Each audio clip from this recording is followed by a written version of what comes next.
Half-centuries from Luke Wells, Michael Yardy and Ashar Zaidi helped Sussex just about claim control of their LV County Championship match with Northamptonshire at Wantage Road, where a victory for the visitors could see them claim a third-place finish.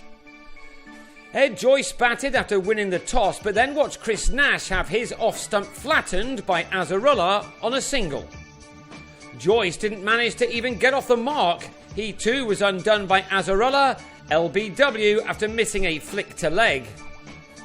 Sussex began this game in 4th place in the table, needing 7 points to overtake Nottinghamshire in 3rd, as long as Durham didn't win for a 4th time in succession at 2nd place Warwickshire, who began this final round of matches 15 points clear of Joyce's charges.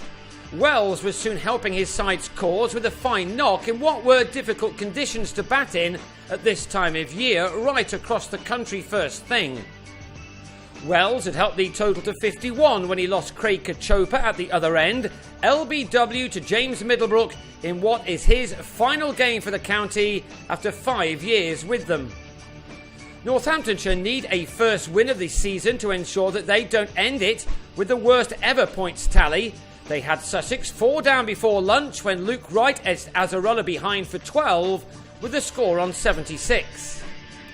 Wells went to the break on 45 and was soon celebrating his 50 after the restart with this cut to the boundary off Neil Wagner. It was the batsman's 10th 4 in an innings thus far lasting 120 deliveries. It was the left-hander's 7th half-century of the summer. It's not been Wells' best ever time with the bat this year, and he's been unable to convert any of his previous half-centuries into full ones, but he was looking in a determined mood to right that wrong on this occasion. Yardy was supporting him well as these two began to put their side on top in spite of that stumbling start.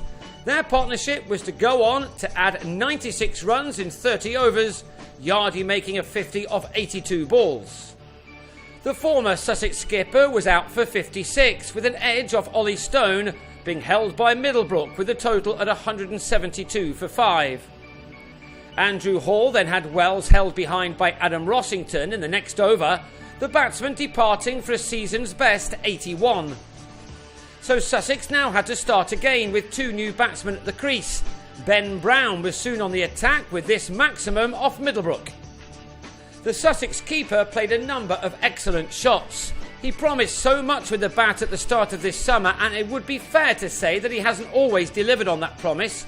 But here he looked in good touch as he dominated the scoring in an important 7th wicket stand with Ashar that was worth 76 runs, in which Brown provided 48. He fell then by edging Stone to Hall, and with Sussex now on 248 for 7, Northamptonshire would have been hopeful of finishing off the innings with 15 overs of the day remaining. But instead, Ashar took over. He's produced some good knocks of late, and this was one of them. The 33-year-old, who hails from Karachi, has scored 1100s in a first-class career that dates back to 1999. But for Sussex, his best effort in 11 matches for the county has been the 66 he scored recently against Lancashire. He was on his way to his 2nd half-century for Sussex here. It duly arrived off this delivery, courtesy of a friendly full toss from Wagner, which took the batsman to his half-century off 113 balls, from which he'd found the boundary on 7 occasions. It was the innings which perhaps made this his side's day. Ashar was aided by Steve McGoffin, who saw out the last hour of the day by making 20 and carrying his side to 300 by the close for 3 batting bonus points thus far.